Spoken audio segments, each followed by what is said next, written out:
2018 թվականի մարտի 15-ին, 16-ին հիշում եմ 18 թվական մարտի 15 այդ տեսանյութը կա YouTube-ում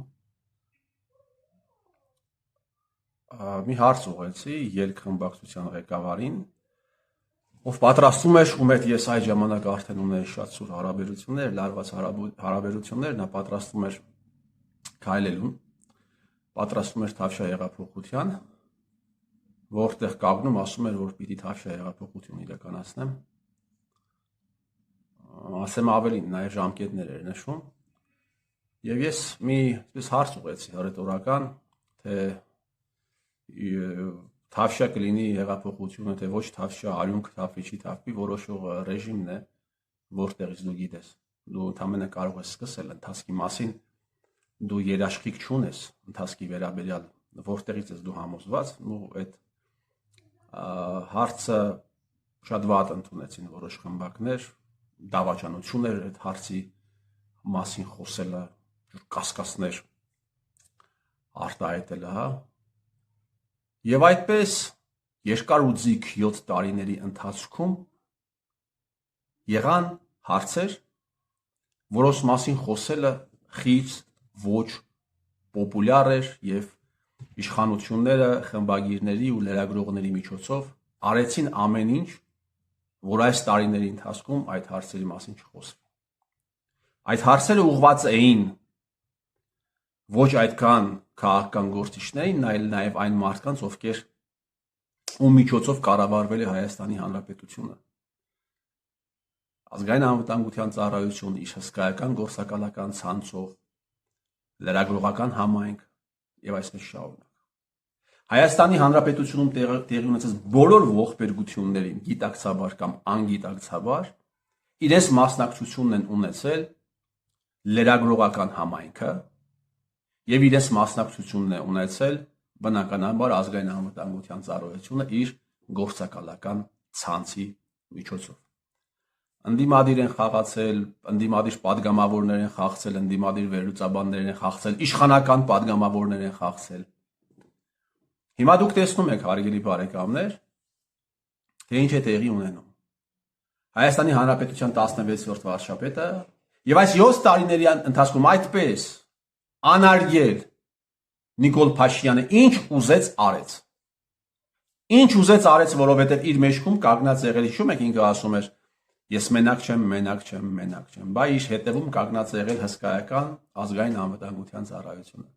Իր համակարգերի միջոցով, իր լրագրողներով, իր գործակալներով, գործակալ խմբագիրներով եւ բոլոր այլանդակությունները տեղի ունեցել գործակալ կոմերսանտներով, բոլոր այլանդակությունները նա իրականացրել է այս համակարգերի միջոցով։ Չլիներ դա, Նիկոլը երբեք չէր կարողանալու այս ամենը իրականացնել։ Դուք հիմա տեսնում եք ինչ է անում Փաշինյան Նիկոլը եւ Աննա Հակոբյանը, մեղադրանքներ են հնչեցնում արքեպիսկոպոսների, կաթողիկոսի հասցեին, առ այն, որ այս մարդիկ դրժել են իրենց ուխտը, կուսակրոն քահանաներ իրենք չեն, ապրում են ակտիվ աշխարհիկ կյանքով եւ այսպես շարունակ։ Ուրեմն ես ձեզ վստահեցնում եմ, հարգելի բարեկամներ, վստահեցնելու կարիք էլ չկա, դուք բոլորդ հասկանում եք, որ տեղեկատվությունը, որը տրամադրվում է Փաշինյան Նիկոլին, ազգային անվտանգության ծառայության կողմից է։ Նա այդ տեղեկությունները ստանում են ոչ թե ներքին գործերի նախարարության, ոչ թե որսորդ միության, ոչ թե գրողների միության, այլ ազգային անվտանգության ծառայության կողմից։ Ազգային անվտանգության ծառայությունը պետական կառավարման համակարգի մեջ մտնող կարևորագույն օղակներից մեկն է։ Իսկ պետական կառավարման համակարգի նկատմամբ, այսինքն կառավարություն, այսինքն գործադիր մարմին, Հայաստանի Հանրապետությունում պետական կառավարումը իրականացնում է ըստ սահմանադրության եւ ոչ միայն Հայաստանի Հանրապետությունում, ամբողջ աշխարհում է այդպես։ Կա պետության կառավարում եւ կա պետական կառավարում։ Պետական կառավարումը իրականացնում է կառավարությունը, վարչապետին եւ կառավարության առընթեր մարմինների միջոցով։ Եվ այդ համակարգի մեջ մտնում է նաև ազգային անվտանգության ծառայությունը, որը պիտի ենթակա լինի ազգային ժողովին։ պետության կառավարման, արդեն պետության կառավարման մեջ մտնող մեկ այլ օղակի կողմից վերահսկողության է ենթարկվում։ Պետության կառավարման մյուս խոշոր ճյուղը դա դատական իշխանությունն է։ Եվ այս այլանդակությունը բնականաբար տեղի է ունենում ազգային անվտանգության ծառայության գործուն մասնակցությամբ, այսինքն այդ տեղեկությունը Նիկոլ Փաշինյանին տրամադրում են ազգային անվտանգության ծառայության կողմից։ Եվ դեպուտատները, падգամավորները, ովքեր 4 տարի այնտեղ նստած են, ովքեր մի հարցի վերաբերյալ խոսել են, մեկ այլ հարցի վերաբերյալ չեն խոսել, բոլոր այն հարցերը, որոնք ուղիղ կապ ունեն ազգային անվտանգության ծառայության հետ, համարյա առանց բացառության այդ հարցերի մասին չի խոսվում։ Ինչպես է եղել, որ ազգային անվտանգության ծառայության գործակալները իրականացրել են 18 թվականին հեղափոխություն։ Այս հարցը չի հնչում։ Այս հարցը չի հնչում։ Սա աննախադեպ բան է եւ ելի տարբեր հարցեր ազգային անվտանգության ծառայությանը վերաբերող ելի չեն հնչում։ Հիմա այս այլանդակությունը տեղի է ունենում այդ կառույցի միջոցով։ Դուք չեք լսի հարց։ Դուք չեք լսի որևէ падգամավոր, որ օգտագործի վերահսկողական իր ֆունկցիաները եւ գոնե հարց տա։ Իսկ իրենք պետք է ոչ միայն հարց տան։ Պարլամենտը այս խայտարակ սկանդալի համար պիտի բարի փոխաբերական իմաստով կաշին քերտի ազգային անվտանգության ծառայության տնօրենի պարլամենտում։ Կաշին պիտի քերտեն դեպուտատները, այդ թվում նաեւ ԿՊԱ-ական, բայց եթե ԿՊԱ-ական падգամավորները ուխտադրուժներ են, իրենցից բան սпасելը անիմաստ է։ Եվս մեկ անգամ հիմա ապացուցվում է, որ ուխտադրուժներ են նաև ընդդիմադիր падգամավորներ, այսպես կոչված դաշնակ մաշնակները, որովհետև իրենք եւս այս հարցերը չեն բարձրացնում, իրենք եւս ԱԱՑ պատասխանատուներին այս խայտարակության համար պատասխանատվության չեն կանչում։ Հայաստանի Հանրապետության վարչապետի ձեռքի տակ է ընկնում ինֆորմացիա, որը տիրապետելու ինքը իրավունք չունի։ Սա քրեական հանցագործություն է, եւ որը ինքը օգտագործում է սեփական հայեցողությամբ քաղաքական որոշակի նպատակներին հասնելու համար։ Սա ուղիղ հանցագործություն է, եւ այս հանցագործության մեջ հանցակից է նաեւ այս կարևոր օղակը։ Բայց քանի որ ամբողջ քաղաքական համակարգը լցված է ազգային անվտանգության ծառայության գործակալներով, պատկերավոր ասած, ասենք դուք գիտեք հիմա, որ արտաքին գործոս նախարարը գործակալ Օմեգան է։ Այս մասին նա հայտարարել է, ընդունել է, ճիշտ է, վիդեո տարբերակը իր խոսքի ազատություն ռադիոկայանը հեռացրեց, բայց ես վստահ եմ, որ բազմաթիվ տեղեր այդ տարբերակը պահպանվել է եւ նաեւ սխալգործությունը կա, որտեղ Արարատ Միրզոյանը ընդունում է, որ ինքը ազգային անվտանգության ծառայության գործակալ Օմեգան է։ Բայց համակարգը կազմված է ոչ միայն Արարատ Միրզոյանից, այլ հարյուրավոր Արարատ Միրզոյաններ կան, որոնք ուղղակի մարդկանց էշի տեղ են դնում։ 2018 թվականից հետո Հայաստանի Հանրապետությունում համարյա բոլոր նորմերը տոտալ խախտվել են։ Բոլոր նորմերը, սկսած սահմանադրությունից, դրանից առաջ էլ մի բան չէր։ Սկսած սահմանադրությունից վերջացրած ենթաօրենսդրական ինչ-որ ակտերով։ Ամեն ինչ խախտված է Հայաստանի Հանրապետությունում։ Պահպանվում է երկու նորմ, քիչ թե շատ, ամուր պահպանում են։ Կոմերցիոն գաղտնիքը, առևտրային գաղտնիքը, բանկային գաղտնիքին վերաբերող դրույթները պահպանվում է։ Օրինակ դուք գիտեք, որ Արցախի տարածքում տրված է եղել, Արցախի տարածքում գործող բանկերը տրամադրած են եղել $800 միլիոն վարկ։ Այդ վարկերը մի մասը կառավարությունը վերցրեց, ստանձնեց պատասխանատվությունը, 70%-ը, 30%-ը ուղղակի մի զանգով, կարելի ասել, պատկերավոր ասած, մի զանգով առևտրային բանկերը դուրս գցեցին։ Հայաստանի Հանրապետությունում մարտակեր, գլխակեր, բարի փոխաբերական իմաստով, հա, $1000 համար երեխայի դիմացից մուլտիկն անջատում են դակի միջոցով հեռուստացույցը տանում են, այդ բանկային համակարգը 100 միլիարդ դրամ մոտավորապես ներում է, հա, մի մասն կառավարությունը։ Եվ բնականաբար ամեն նորմ խախտված էր, հարց է առաջանում, լավ, կառավարությունն է ստանձնում 70%-ը, հետևաբար հարկատուն է ստանձնում, հարկատուները, հերոս։ Իրանք իրավունք ունեն իմանալու ում է տրված եղել այդ վարկերը։ Ունեն իրավունք իմանալու ում վարկն է փակում գյումրեցի ուսուցիչը, օրինակ։ Չեն ասում։ Պահպանում են բանկային գաղտնիքի մասին նորմը։ Բոլոր նորմերը խախտեցին, այս նորմը պահպանում են։ Զգում եք։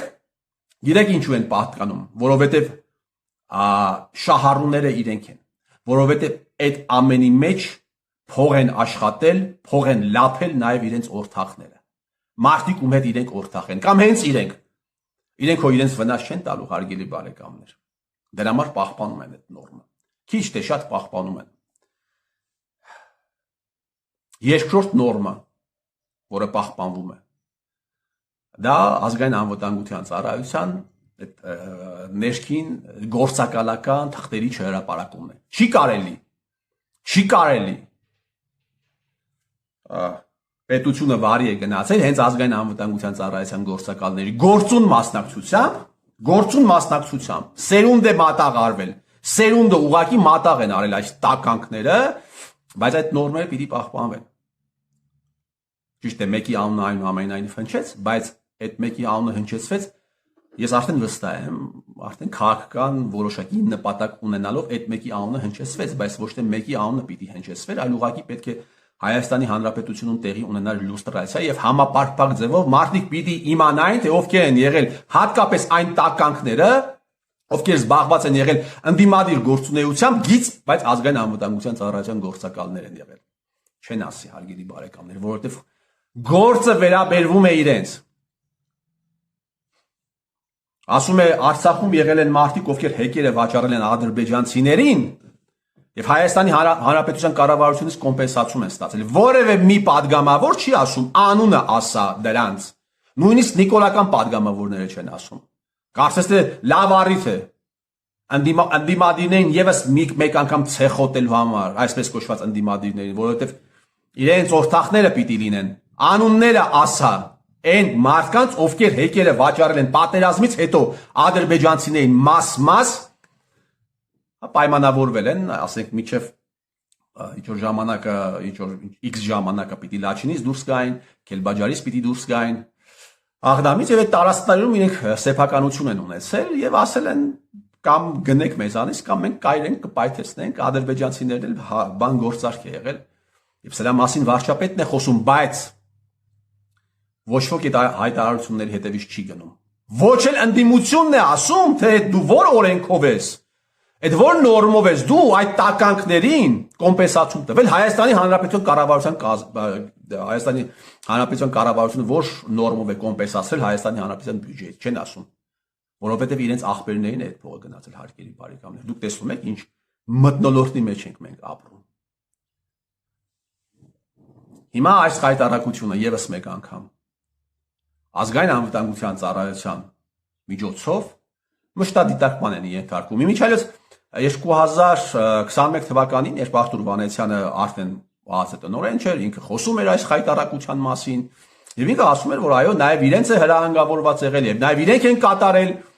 հետեւել են ժուրնալիստների, որոնք մի քիչ անհարմար են, հասարակական տարբեր գործիչների, դատավորների, այդ թվում սեռական կյանքին, ես մոտավորապես եմ մեջբերում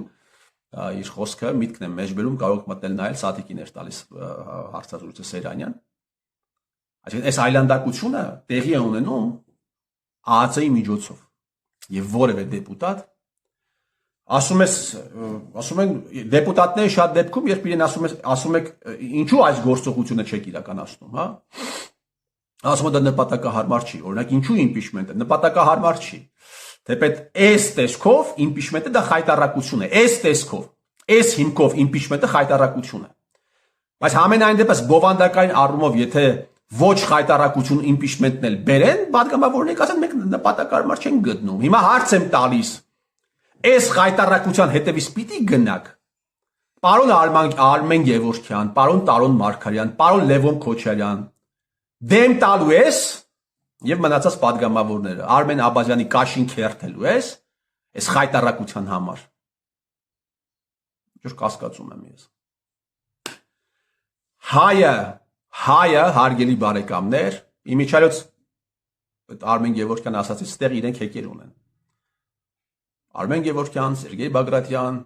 մեկը Հայաստան դաշինքից է, մեկը իշխանական падգամավոր, հա, մարդիկ բիզնես օրտախներ են ջերմուկում։ Սա խայտարակություն չէ, բա ինչ է, դա խայտարակություն չի։ Չի կարող մեկը անտագանիստ լինել մյուսի հետ եւ իր հետ այսքան սերտաչած լինել։ Այդպեսի բան չի կարող ուղակի լինել։ Հայաստանի Հանրապետությունում հայ ձեռքով այսպիսի հակամարտկային, հակաքաղաքական, հակաքրիստոնեական